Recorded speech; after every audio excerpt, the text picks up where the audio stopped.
This episode of Now This Is Lit is brought to you by Audible. Check the link in the description to get your first Star Wars audiobook free. Everyone loves free things. Click that link. Do it. This show is also brought to you by our patrons. If you want to support the show in a different way, with just $1 a month, you can join our Patreon at patreon.com/StarWarsLitPod. You can get a sticker. You can get access to an exclusive show that we do every month that's wild and chaotic and fun and something you can only get by becoming a member of the Patreon. There'll be so many more perks very, very soon. But for now, do you want a sticker? Do you want a sticker that has a Now This Is Lit logo? Because it's fantastic and I love them. But I also want to give them away because there's just a stack of stickers on my desk. So if you want one, $1 a month. Patreon.com/StarWarsLitPod. A long time ago in a galaxy far, far away.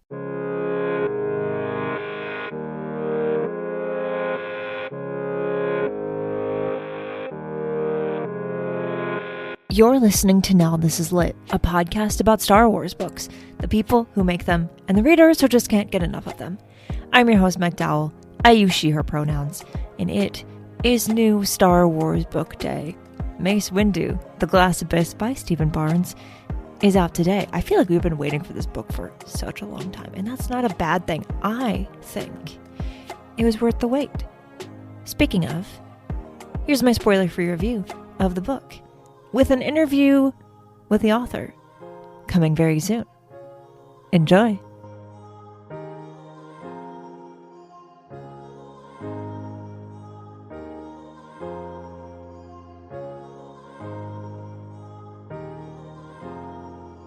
I'm going to admit something, a Star Wars opinion, that I've kept to myself for most of my long-running fandom. Mace Windu has never been a character in a galaxy far, far away that I've particularly liked. People, of course, have their reasons for liking Mace, based on his appearances in movies and Legends novels, and I'm not here to judge. The purple lightsaber has always been, admittedly, very cool. I blame Season 7 of the Clone Wars for some of my ill feelings.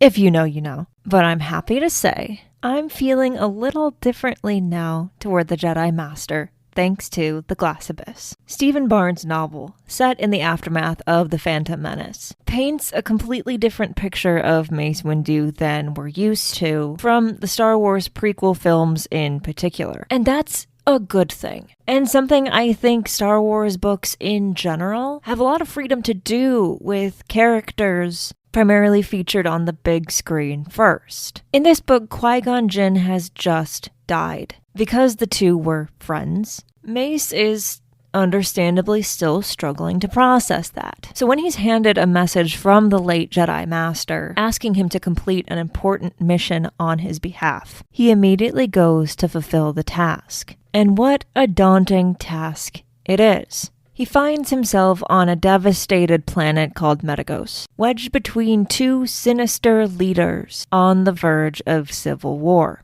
It's not the kind of mission Mace would typically agree to, but he made a promise to a friend, and a Jedi keeps his promises. What this book does best is it goes to great lengths to show that Mace Windu, often contrary to what we see on the screen, is a human being who feels his emotions deeply and honestly. He is forced to confront truths about his past and make decisions about who he wants to become. Above all else, he is a master of the Force. But within that, he is also someone who cares about life, sentient or not, and will go out of his way to preserve it. Stephen Barnes portrays Mace as a complex, conflicted warrior on a journey of self-discovery when he wasn't even aware he needed such a thing. He may not have been fully resistant to the mission at hand, but he does struggle tremendously throughout it. And isn't that the point of missions like this? To struggle when we didn't before, in order to discover areas in which we desperately needed to grow. And that's a message that makes this book really fascinating, because we're looking at a character who we've always viewed as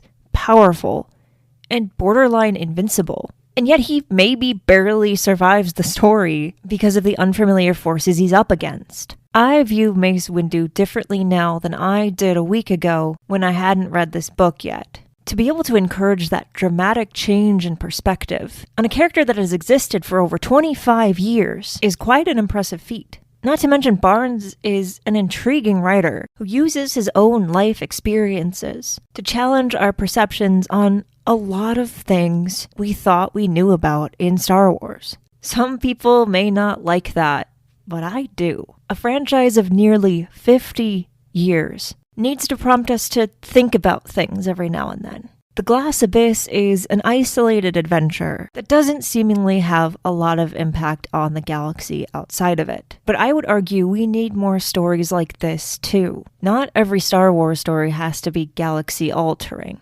A story can be good even when the things that happen after it go on as if this story didn't happen. What's important to remember here is that even if the galaxy doesn't change after a particular story is told, its main characters will always change. I will not interact with Mace Windu the same way when I revisit stories that feature him in the future. That matters.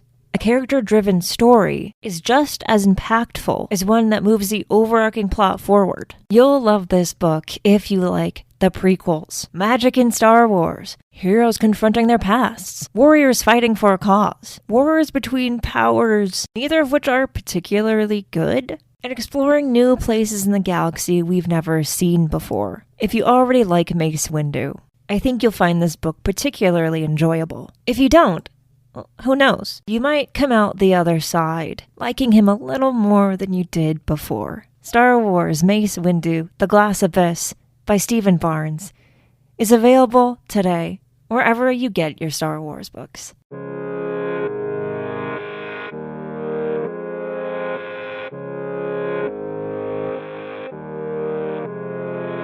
Now This Is Lit is part of the Faraway Fandom Network. It is produced by Devor Montum and written, hosted, and edited by me.